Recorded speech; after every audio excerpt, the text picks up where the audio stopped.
Welcome to the Contractor Success Forum. Today we are diving into a topic a lot of people have been talking about lately, and that is artificial intelligence or AI and tools like ChatGPT and other tools to make us more productive and profitable. And we're going to give you some ways construction contractors can start using these today. Here on the Contractor Success Forum, our mission is to provide game-changing financial education for contractors to help you become more profitable, grow, and succeed in your business. And who's here with us today? As usual, Stephen Brown with McDaniel Whitley Bonding and Insurance. And I'm Wade Carpenter with Carpenter and Company CPAs. And today we are privileged to have back with us Morrelle McCrary of RAM-Tech PC Solutions as a guest host. And he actually was one of our earlier guest episode 22. And it's hard to believe we've done over 90 episodes since then. But Wow. Yeah, Morrelle's we're my so IT young. guy. He talked about cyber security, and we're glad to have you with us. So, Morrelle, can you tell us a little bit about Yeah, what yeah, sure. Thanks for having me on, guys. My name is Morrelle McCrary. My company is RAM-Tech PC Solutions. We focus on support, cybersecurity, and compliance, all for your IT needs. So that's what we bring to the table. And I'm excited about today's topic where we get to talk about a little bit of AI and dive into that. So thanks for having me. Yeah, well, you're a computer geek, and that's anything a computer does is something you study, right? Right. I mean, Yeah, you're pretty obsessed much. with it. Well, that's my point with AI is it's hard for me to be obsessed with it.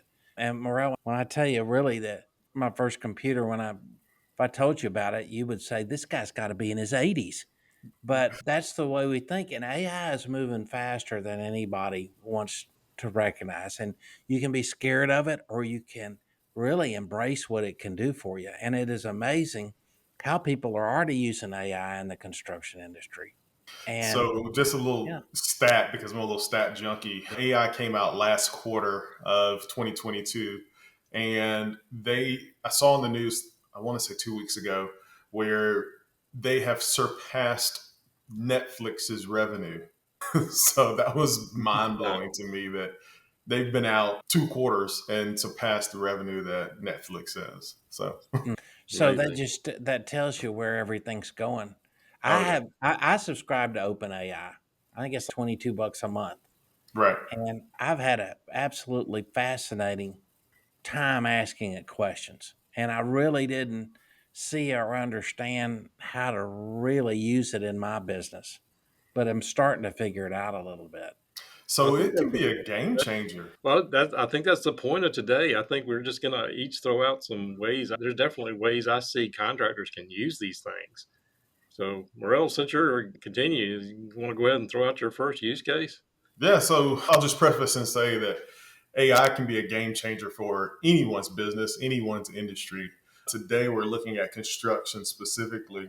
I too am a member of the AI subscription community, and ways that I found in my research on how to be successful in the construction industry in using AI is using it to help you with your project planning, looking at project planning. And I can't build a house, right? But I can build you a computer network and server room and all that. But building a house, I would imagine there's so much more that goes into it. And building a building and bridges and everything we see that is constructed, there's so much more that goes into project planning and making sure you have the right materials and staying up to date on the codes. And there's so many different puzzle pieces that I respect of the industry for sure.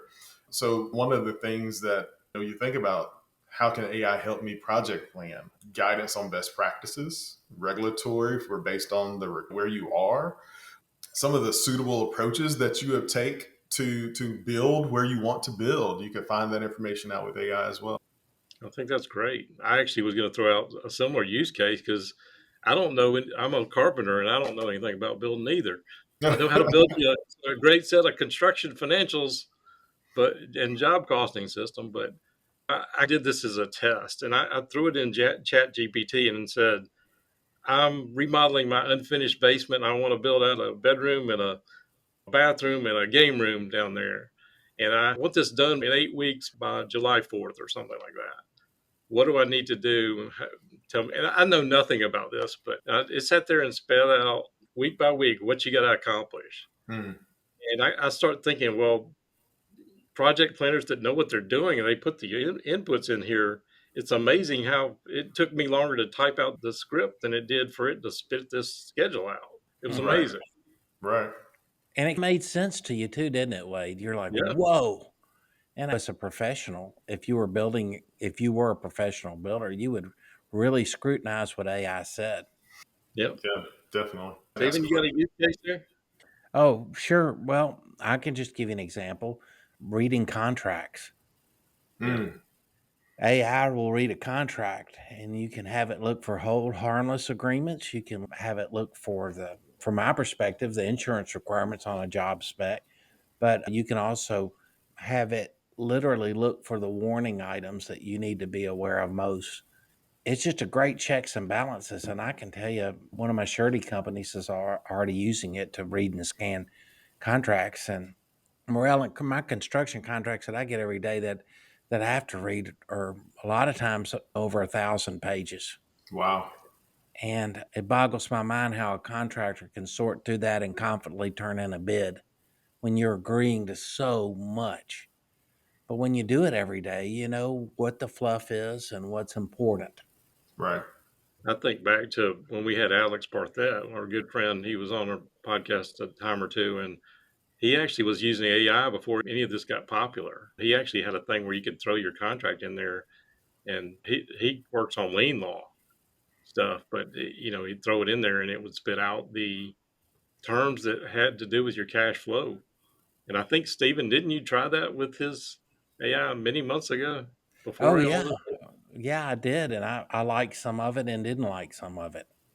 And Yeah, I shared that with Alex and we talked about it. Because that's the thing, Morrell, is when you're doing this AI, it depends on your perspective too, right? Definitely. I've learned in using it, the more content you feed it, the richer the result. And I always advise people when they ask me, how can I use AI for my business? Again, across any industry that you go into or look at, if you feed it rich content versus how do I do this? Or you go with a different approach and says, how do I build out a floor plan with X square feet and 3 bedrooms, right? Or how do I build out a floor plan for this 8,000 square foot office space and I need 13 offices and a conference room and 2 bathrooms out of it? So, depending on how much data you put into it, will determine the richness of the result you get out of it. yeah. I think we probably also should talk about, if we're talking about ChatGPT, and there are other engines out there, but all of them are going to have a limit to how much you can feed it at a time. Mm-hmm. But there are some things out there where you can put a PDF. There's PDF GPT and some other ones where you can upload information in chunks, and some that'll do it automatically for you. And there are people that are analyzing financial statements with it. I've got a use case where we're putting our procedures to say, like, how do we work with a construction contractor on QuickBooks Desktop? They can go in there and type in there and get an answer, like, how do you do this? And it's amazing how we built that ourselves. Mm-hmm. Yeah, definitely a lot of different use cases around AI.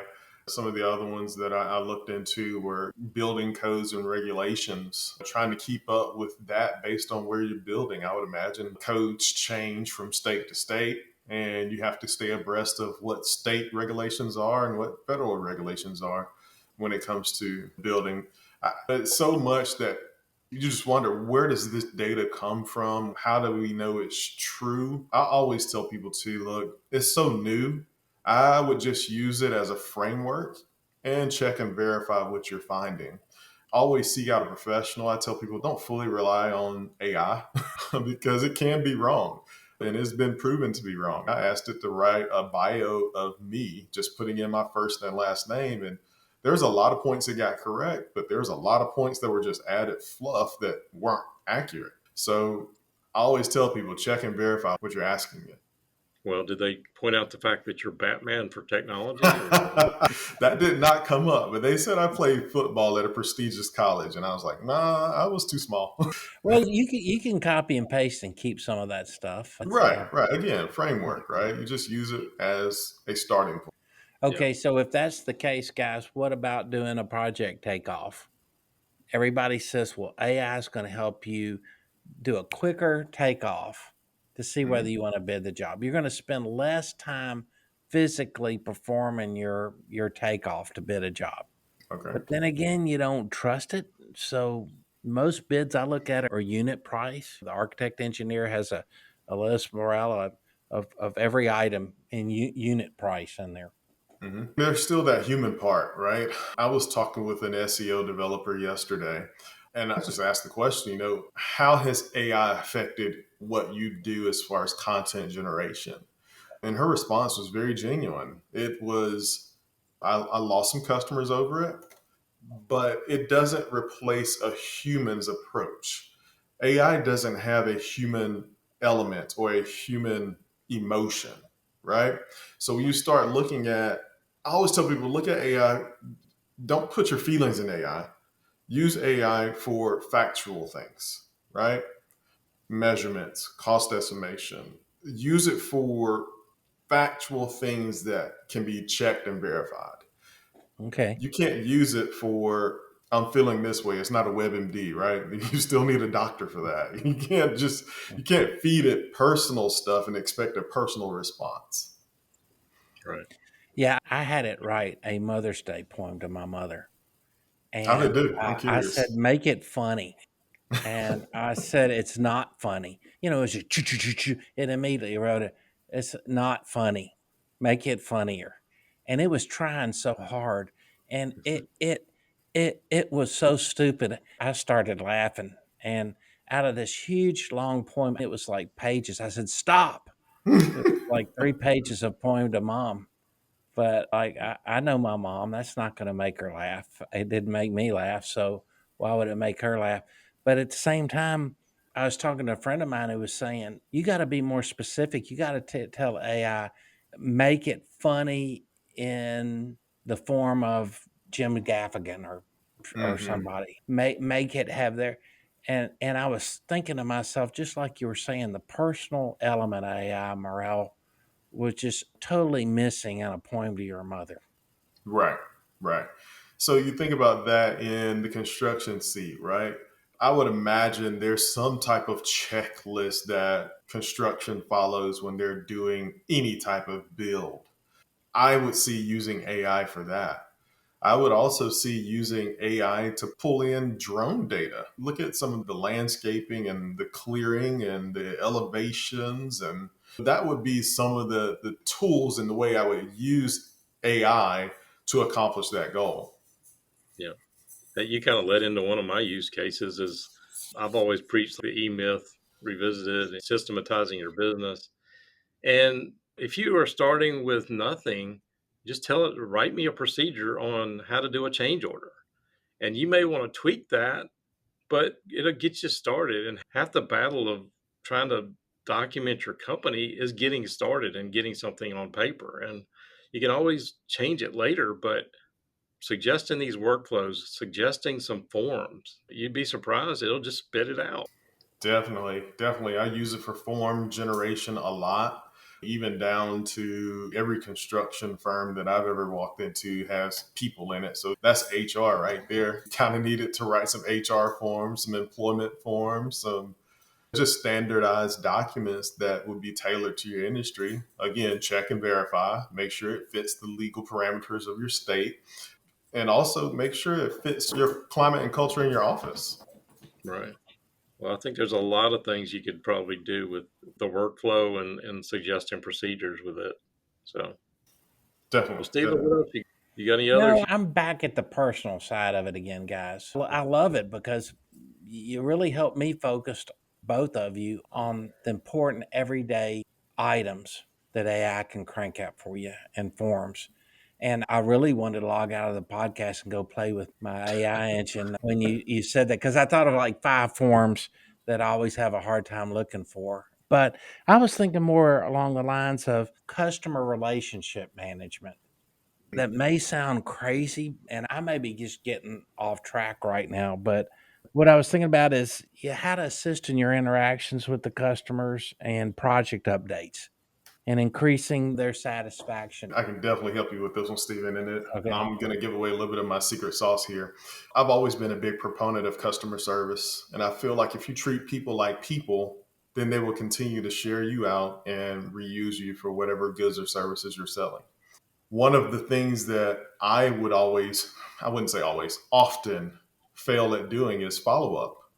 So I jumped on the AI engine and I asked it, write me 10 different follow up scenarios, whether it's follow up to a phone call for a new customer, follow up to an open introduction to a referral to a new customer. I mean, it gave me 10 different follow up techniques, and I didn't copy paste and just run with it. I copy pasted and I added Morrell's tone to it, right? So I add my own tone to it, and now it feels more genuine. Like I spent 10 minutes typing this email to this person that I met at a networking event or at a conference just to touch them and say, hey, thanks for meeting with me, or thanks for sharing your knowledge with me, or just that extra high touch goes so much further on the back end of things. And it's beautifully written, isn't it, Morale? Oh I yeah, mean, it's it, easy. It's so it's easy. amazing. It's so easy. Another secret too that I'll fill you guys in on. I had a customer email me and they were asking some questions, and I was very limited on time that day. I'll just be honest. And I Mhm. took their email and I copied it and pasted it into the AI engine that I use. And I told it to respond. I said, respond to this email telling them no nicely. And I pasted the email under it and hit submit, and it spit out such a nice response that was very, very elegant. And I didn't have to change much of anything but add punctuation and hit send. Wow. Wow. Yeah. Yeah, that's one use case I was going to throw out there is just responding to email can be so overwhelming. And maybe even you talked about having those email chains or whatever in your Mhm. marketing. I know people are having ChatGPT write their entire website. Yeah. It's crazy what's out there. Yeah. I would warn people though, if they're using any AI to build out content for their website, just know that Google's on to that and they're going to start ranking you less because you don't have genuine content. So, Yeah. Mhm. Well, there are actually AI checkers out there, supposedly, and I don't know how good they are, but yes, there are. Again, I use AI as a framework. There's a couple pages on my website that we used AI to generate. And again, I just put my tone on it and make it more personable to the end user. Here's another trick slash tip that I found too with AI. If and it only works, so I keep generalizing AI. I use ChatGPT in house, and I don't know if the other chat engines or AI engines support this. I still use the 3.5 version. I know they came out with version 4 and it's very personable in version 4. But in 3.5, I know that you can type in something, hit period, and then type in high school level. And it will break that content down on such a more digestible level for the average end user. So when we did research on people that visit our website, we found that a lot of them have high school degrees, right? High school diplomas. And then they have some college degrees. And again, people are people. They're going to do their own thing. College doesn't work for everybody. But I needed to tailor my message so it's digestible for anybody that comes to the website. Mhm. So that's what we did. And we put high school level at the end of some of our landing pages and some of that stuff. And it just spits out this content. And, IT can be overwhelming by any general case anyway. It's like, I don't understand all the acronyms. I don't know what this doohickey does with that widget. And I don't know how to make these two computers talk. So you put that content into a digestible format, then I think you have a better call rate, better success rate with how you're using it. okay, that's great. Well, one other use case I was going to throw out there that is not necessarily Chat GPT related, although it could be, is I've been using something called Otter AI. There's other ones like Fireflies.ai, and there's a couple of other ones that basically will go through and like when you have an online meeting or even an in-person meeting, there's phone apps. It'll sit there and transcribe your meeting, and at the end of the meeting, it'll actually send me a summary of the meeting. And I Mm. have transcript of the entire meeting. We started doing our staff meetings that way. And I started thinking about these contractors where they have all these project meetings, and maybe they told some subcontractors this or that, and they wanted this contractor to do something on a certain day. I think about pulling out those to dos and making sure that, hey, we told you to do this. Right. Right. I think about, we talk about, Stephen, we had a couple of people, we talked about like documenting our projects, and Mm-hmm. what a great way to document your project. Having these transcribed meetings for your project management meetings, and So, talk how with would your you vendor. use AI to do that, Wade? What do you tell AI to do in order to record a transcript? Well, so again, if you're doing like a Zoom meeting, a lot of contractors still like doing them in person, but there's a app on my phone where I can just hit start and it'll start recording, and then it'll go through it, and then you may want to identify the speakers at the end, but it does a pretty good job of transcribing it, and then you can go back and look at, did it say this correctly? Hmm. But at the end of it, it automatically sends me a summary of this.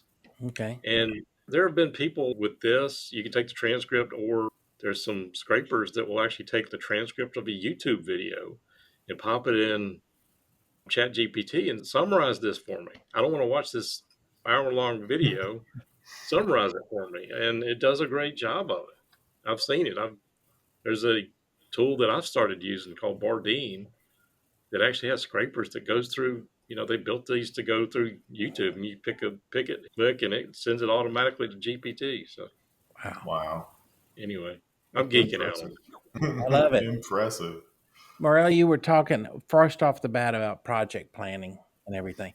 How could you use maybe AI to optimize your workflow on your project to make it be its most efficient?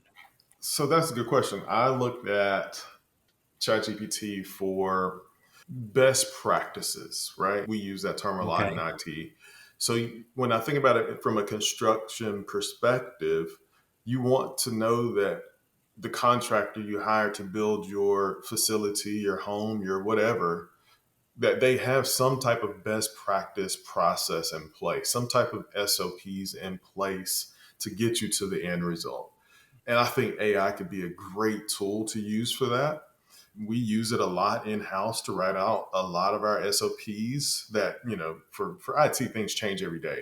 But there are certain things like QuickBooks and Outlook and the applications that don't change very often, where they put their functionality to have this do that. Or like we always got the question, how can I print duplex? Right? You'd be surprised how often that question comes up. So we just put that in ChatGPT, spit it out on a high school level, put it on their website as an FAQ, right?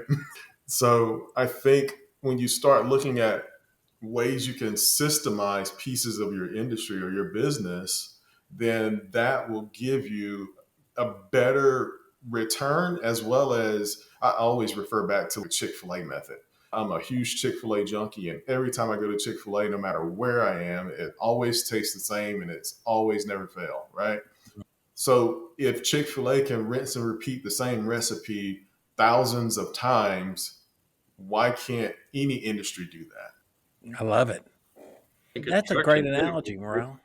Yeah, it's tough in construction because a lot of times, unless they're working on the same type of projects for the same owner, a lot of times it is hard to rinse and repeat. Right. Yeah, but there's some elements to that recipe that you could break down as a contractor to plug into this.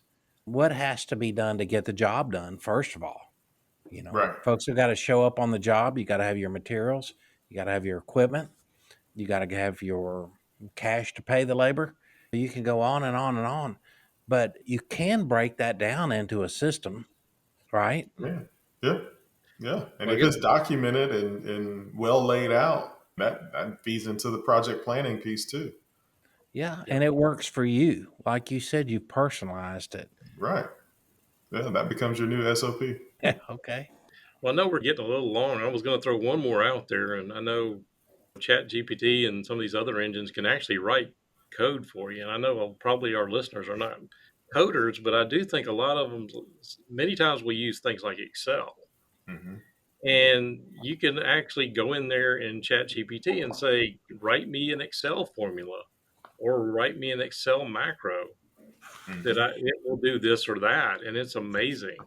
So I think a lot of that stuff with analyzing Excel and writing write ups and stuff like that, I think are coming. Oh, it is. We use that too, Wade. I am no whiz at Excel. I know how to fix Excel if it's broken, but I can't use Excel to save my life. So there, if you were to look in my ChatGPT history, you see me asking it a lot of Excel-based questions on how to get pivot tables and how to get this to do that and calculate from this tab to that tab. And yeah, it's fun because you get to test with the technology without fear of breaking something. You can always just close Excel and don't save and start over. So definitely recommend people that are struggling with how to use something or better understand it. Just it's I almost tell people treat it like the next Google, but Google on a more explained basis. You don't have to guess which website is giving you the most accurate information. So Right. Y'all have given me some awesome ideas to just help me to start playing with it. yeah. I'll give you an example. I was just playing with it and I was like, okay, what's the best way to pick a winning racehorse? And this was for the Kentucky Derby. And I've been handicapping horses all my life. So, and there's certain things I learned from my dad and grandfather about handicapping horses. And sure enough, bam, bam, bam, it hit all the key elements. So then I picked one of the key elements and I made it delve further. And then of all those elements, it just kept going and going and going, just like my mind does when I'm thinking about all these things. And then, of course, I might get up the window and just go "Bleh," and throw out some other horse that I don't know where that came from. But it was so much fun to see what it could do and how fast it could do it. And now to think about all the opportunities. Wade, when you mentioned formulating spreadsheets, my head started hurting because that's so good. It's so wonderful. And how do I do that? Guys, I think we should have another episode on this. We I should. would agree. You just gave me an idea, Stephen. Fantasy football season's coming up at the end of this There, year. oh my God. If your friends aren't using AI, you'll be stealing their money, Maurice. And that's what it's all about, isn't it? Beating your friends, beat them like a dog. I'm just saying, it's gonna be in there. It will definitely influence my picks. Okay. Okay. On Well, the that more note, we I think we talk, the more probably, the ideas we have, and hopefully it'll help some of our listeners, huh? yep. Yeah, I agree. All right. Well, I guess that we need to wrap up. But It's Morrell, been a lot of fun. we certainly appreciate you joining us. Thank you for all for listening to the Contractor Success Forum, wherever you might be tuning in. Find us on our YouTube channel at Carpenter CPAs for more information. And be sure to check the show notes for more free resources. We can put Morrell's information in there. If you haven't already, consider subscribing to our YouTube channel and hit that notification bell to make sure you follow each episode as we post it every week. Our mission is to provide the game changing financial education for contractors to help you be more profitable, grow, and succeed in your business. And we sincerely appreciate your support and comments in this journey. We look forward to seeing you on the next episode. Thank you.